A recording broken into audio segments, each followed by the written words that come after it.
Hey, I'm Alex Radcliffe from Board Game Co., and this is going to be 5 small box game reviews. Now, I did this once upon a time on the channel a long time ago, and if you like this sort of content, if you like to see a little medley of small box game reviews, let me know, because very often I have a lot of things that I want to talk about, games that I want to cover, and more often than not, these smaller ones tend to get pushed off because, well, some of the larger ones take up a full dedicated video slot, and so these get pushed off. But I decided to go ahead and bundle these 5 together, which I may do again, especially if you want to see more of it.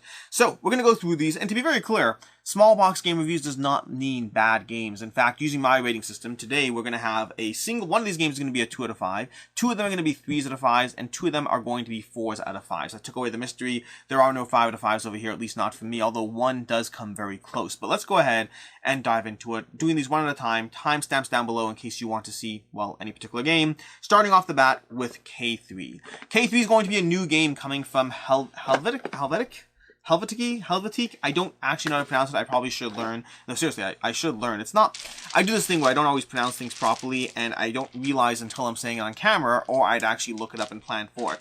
Now, this is going to be a game which it can be played 2, 3, 4 players. Personally, I prefer this as a 2-player experience, and it's one in which you're basically ascending K3. So you're going to build out base camp. Let's go ahead and grab some tiles. Building out base camp like so. 1, 2, 3, 4, 5. We don't want 9 tiles for base camp. Making sure you have at least 4 tile types in your, there you go, perfect. 1, 2, 3, 4, that's not perfect, I need another tile. Great, over here we now have base camp assembled, and we're going to do that by drawing tiles from the bag. From there, the players are going to go ahead and draw their own tiles. I'm not going to count them out for right now, but I'll go ahead and just build this here, and then the players, once they have their tiles, once you've drawn your tiles in the bag, you're going to go ahead and create your own little mini tower of tiles, which we'll go through. So I'm going to go ahead and create this just as quickly as possible. I'm focusing more on teaching the game than anything else. There is a degree of grabbing certain tile types. The whites and the beiges over here are going to have different abilities, and they're going to be relevant to while playing the game. So over here, we got perfect. That's going to be a 5 height tower. You're supposed to go for 6, but you'll get the idea as we go through this. So we go ahead,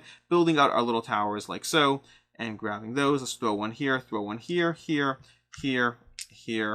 and here, just building out our towers until we get to the very peak or edge where we teach you how to play the game. Now, I'm kind of moving past this pretty quickly, but I will say this building of your towers is actually a hugely important part of the game. So again, we're supposed to have a 6 each on these. Let's go ahead and show you how you play. Once you've built out your towers, you're going to take turns going back and forth, placing your pieces onto K3. You're slowly ascending from base camp. But the first thing you want to know is you don't want to put something such a way, you don't want to take this red and place it covering 2 reds, because then you'll pay a penalty. Your opponent will be able to take one of the pieces from your tower, giving you a little less flexibility.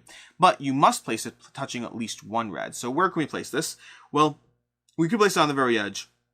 I don't know if this is a strong strategic advantage. We know he has red on the top of his pyramid, but I don't think it changed our decision. We're going to go ahead and lock in this red over here like so. From there, he's going to put down his own piece because it's his turn. He only has a red. He's going to put that red down there. Awesome, great. Now it's going to be back to me.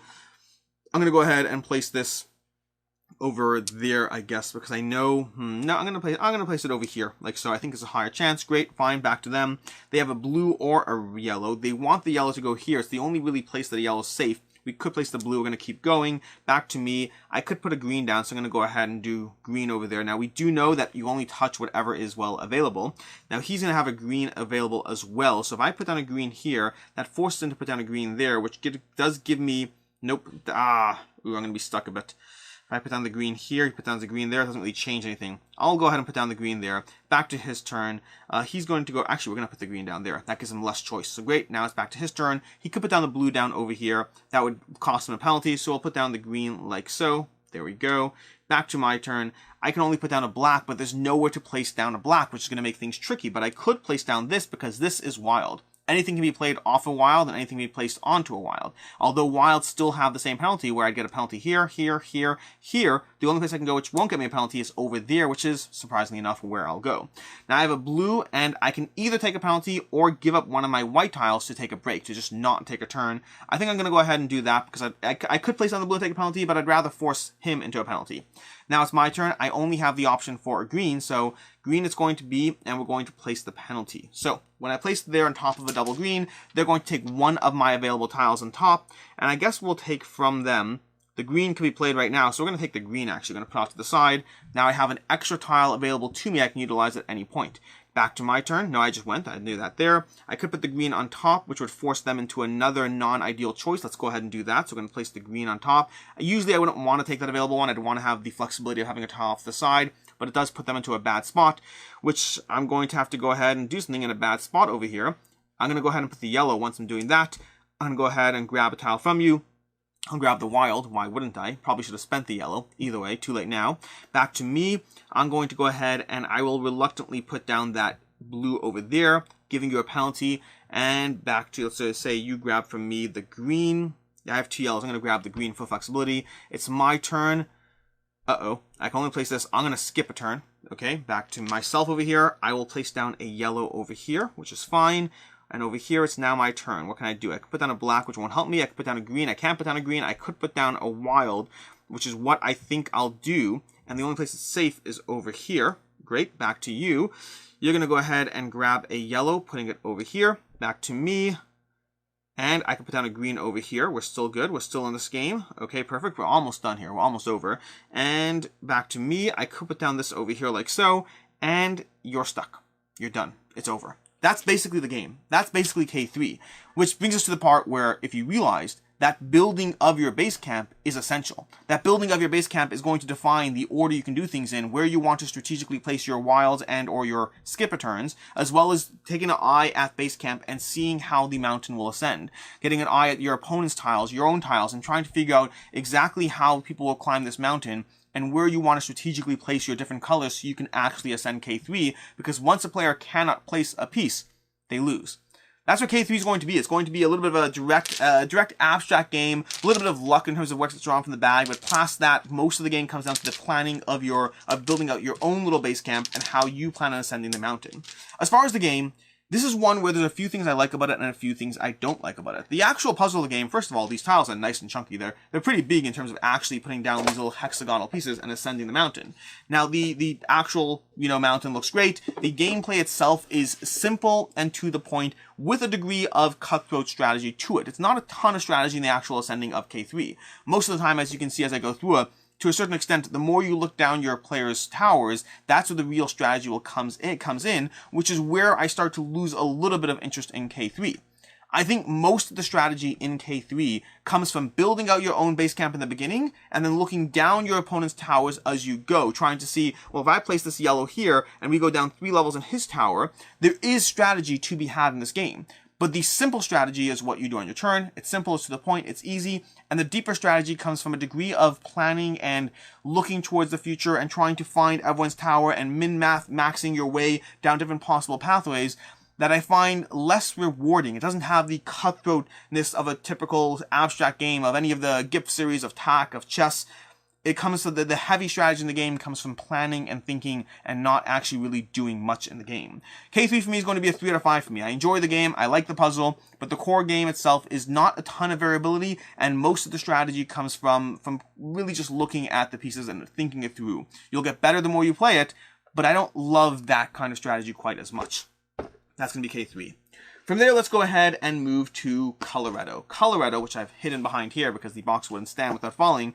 Coloretto is going to be a game that is from Rio Grande Games. They actually have a newer version of this game that I should get my hands on, but Coloretto is going to be a game of set collection, of brutal mean set collection. You see, in this game, what you're going to do is you're going to have rows of cards equal to the number of players. What's this card doing here? Great, great, great. What we're going to do is you're going to shuffle up the cards, you're going to give everyone a starting color, and then you're going to start building out these rows. Every single turn, someone's going to make a choice. They're going to either, place a card into a row, or they're going to take that row. So we place a card into the row, next person's turn, they place a card into the next row. Now it's back to my turn. We're going to place a card into, let's go ahead and put this down over here. Now it's back to my turn over here. I should probably name these. Here we go. We got Bob and Jim. So Bob over here, it's now their turn. They could take the pink and the +2, but they're going to draw a card. Ooh, if they put it over here, you know someone's going to take it. So they're actually going to mix this up and put it down the third row. It tends to 3-player game. Back to Jim. We're skipping Pam entirely. Jim and Pam, the office. So we're going to go ahead and take this and put this over here. Back to Bob. Place this. Ooh.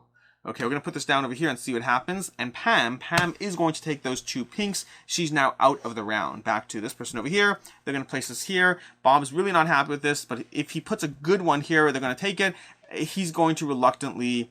Nope, he's going to actually take this one over here. He's actually going to go ahead and take those, leaving the gym or whoever we're up to with those tiles, with those cards. Now the goal of the game as you go through Coloretto, the goal of the game is every single time you place down a card, you're trying to build sets, because this next round is going to be far more interesting. Let's go through this with the eye of effectively what happened last round, trying to put more cards out. Because in the game, now think this through as you go, in the game, you're going to score points, and greater amounts of points the larger your sets. This set of 2 pink is already worth 3 points compared to, well, 1. And it's going to get progressively higher and higher and higher as you collect up to a size 6 set.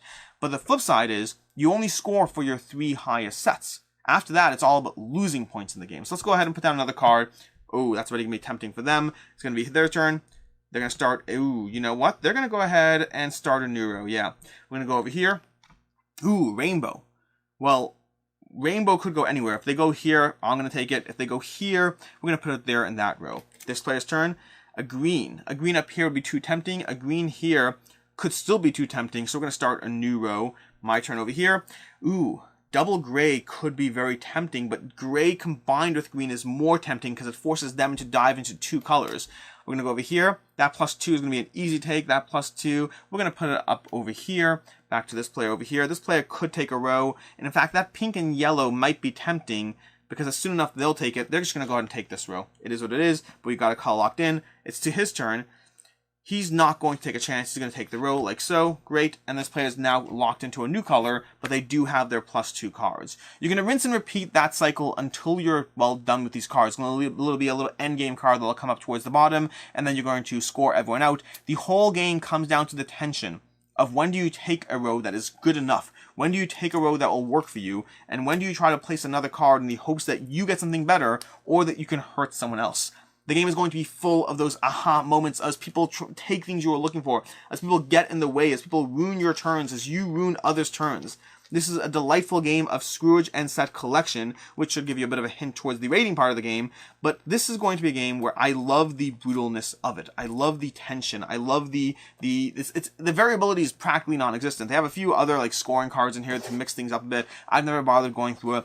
This is a simple game by Michael Schacht, by Rio Grande Games, that allows you to mess with your friends. It allows you to get in the ways of others, and allows you to constantly go through the agony of what decision do I make next. I love the agony of decisions in games. I love the agony, the headspace of what do I do, how do I get there, what is the best way to win. And this is a game that often ends up being pretty close. When it gets down to the wire, you'll score anywhere between 20 and 35 points, depending on the game. You could have high scoring games, you could have low scoring games, but is delightfully mean along the way. This is a 4 to 5 for me. It's one that, it borders being a 5. It borders, but it's a game I've had in my collection for like 7 years now, and it keeps sticking around.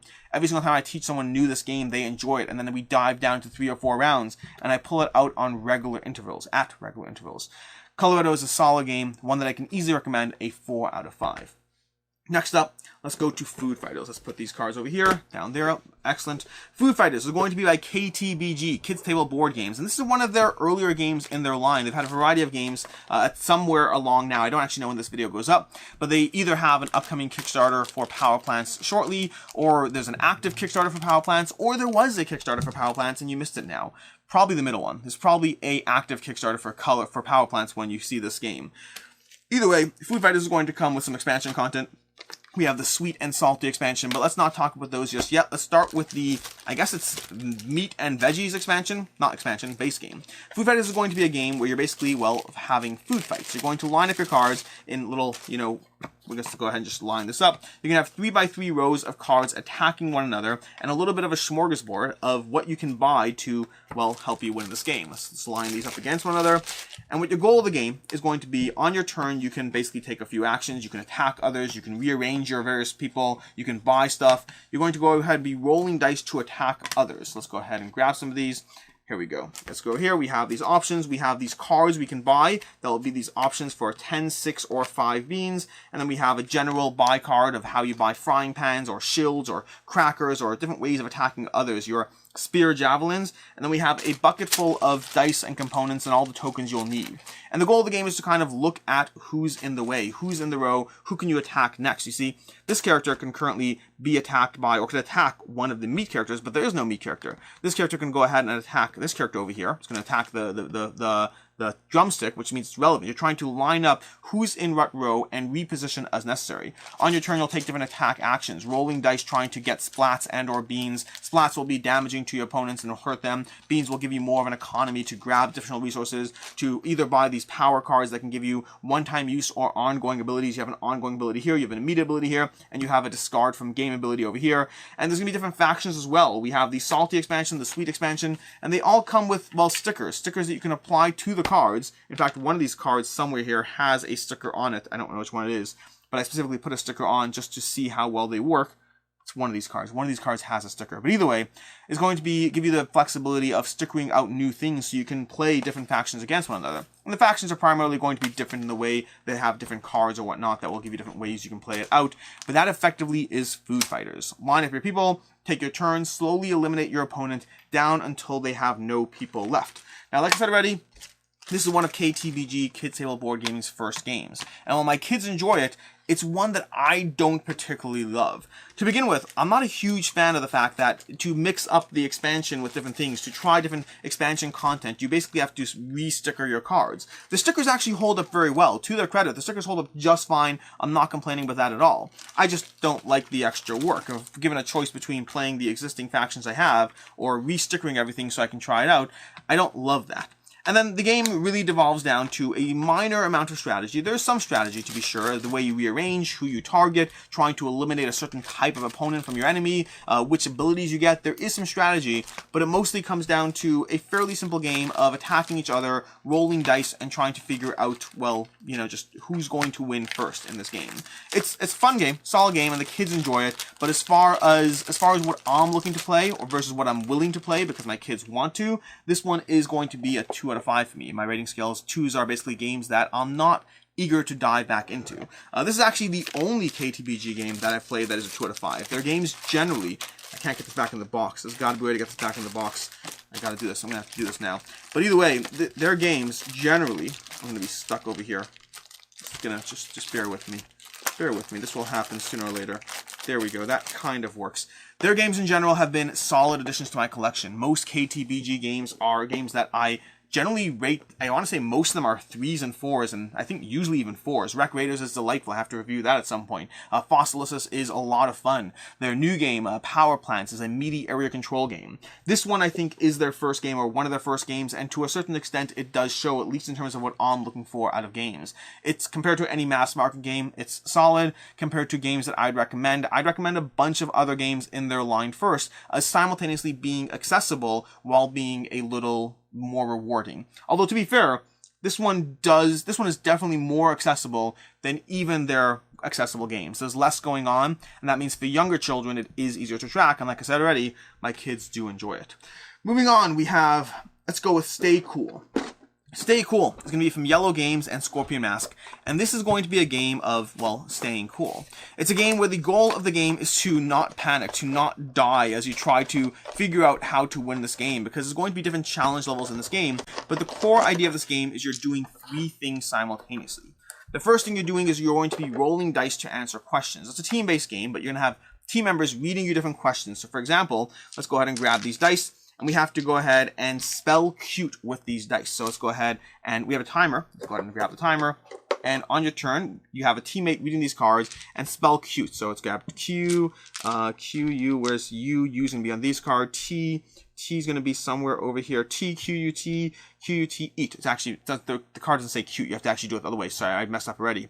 We have a kitchen is a blank in a house. A kitchen is a blank in a house. What's a kitchen? A kitchen is a, okay, we got that. A kitchen is a room in the house. Now, this may not seem that complicated, and it isn't. Except the problem is, while you're being asked these questions by one teammate, you're also being asked these questions by another teammate. So you have another teammate saying, what is a telescope used for? Well, to see objects in space. What colors are apricots?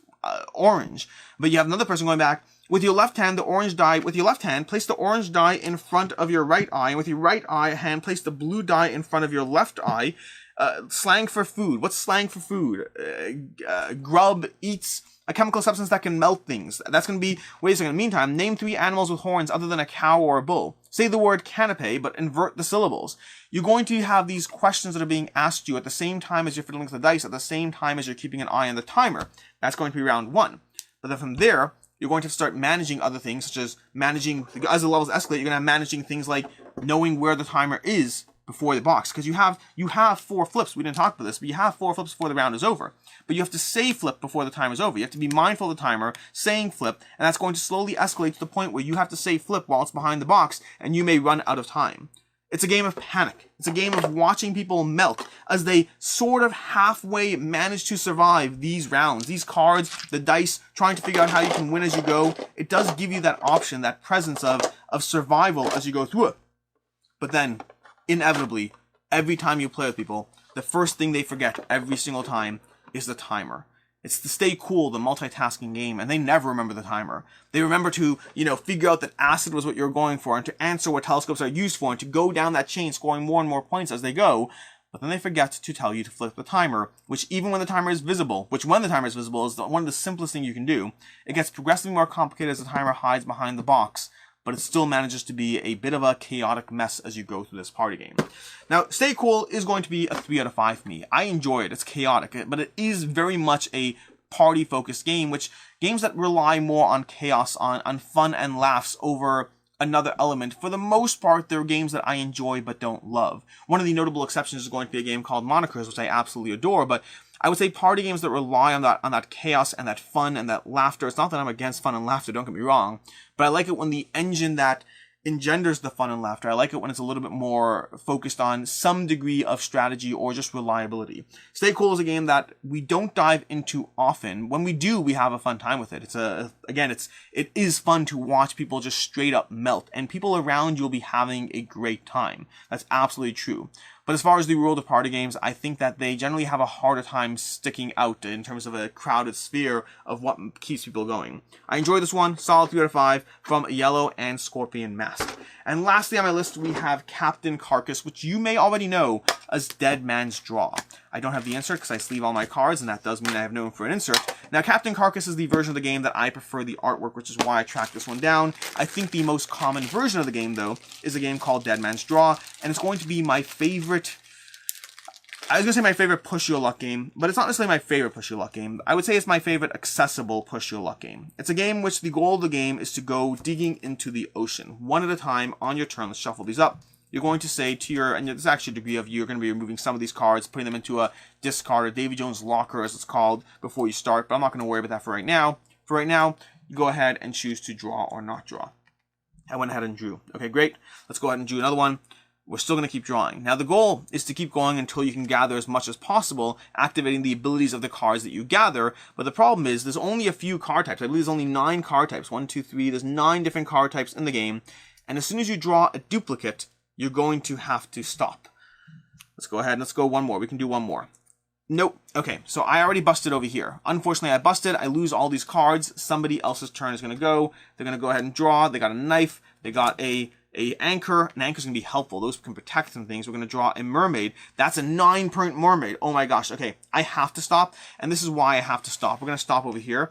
And the reason you have to stop is because the cards range from, I believe it's from 2 to 7 in the game. There's going to be cards ranging from 2 to 7 points, and then the mermaids range from 4 to 9.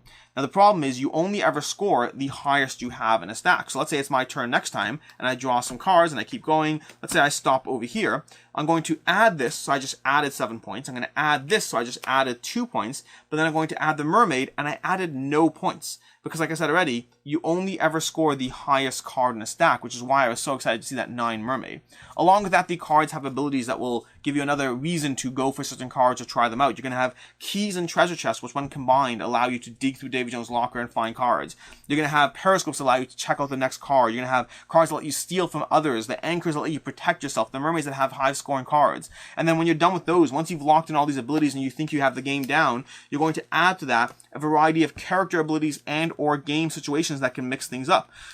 We have a stack full of different character abilities that will give you different cards that you're better at. Let's say we have the diver, who when they use the knife, they get to place all the cards of one suit from one opponent into Davy Jones' locker. The knife normally lets you attack the highest card in a suit, but in the case of the diver, you can attack all the cards in the suit. It gives you a reason to focus on another card over other cards. And then we have different scoring objectives, or different ways to modify the game situation. We have the player aids over here, and the scoring, not the scoring objectives, the game state objectives. Things that might make you bust when you go over 50, so you want to toe that line, but not exactly cross it. Captain's Carcass, or again, mine's Captain Carcass, the other one's Dead Man's Draw. I believe it comes with another name as well, in case those two aren't enough for you. Is a push your luck game with delightful artwork. Both versions of the game have delightful artwork. This is just my preferred version. But there are games that give you a reason to continue to push. This is not merely like Ink and Gold is a solid game, but one where I never really felt incentivized because the cards weren't that different. The abilities at play didn't give you much. This gives you abilities. This gives you a reason to continue thinking through what cards do you need, what suits do you need, which abilities are going to be most helpful in terms of stopping your opponent and or helping yourself. It is a game that plays well at 2 and 3 players. It's a game that I think at 4 starts to get bogged down. Not one I'd overall recommend at 4.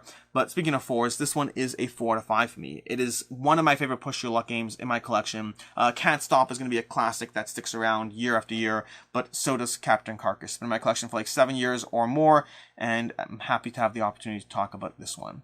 That is going to be it. That's going to be 5 small box game reviews, each one coming in at roughly 6 minutes on average or so, based on the length of this video, but that got to knock out 5 of them at once. If you like this format, if you want to see more collective reviews shoved into one, I believe I have another one of these coming up, whether you like it or not. But then after that, it depends on how well this is received. Would you rather have these 5 as separate reviews, each in their own video, or not talk about small box games at all, or a hodgepodge video where I throw it all together like I did in this one?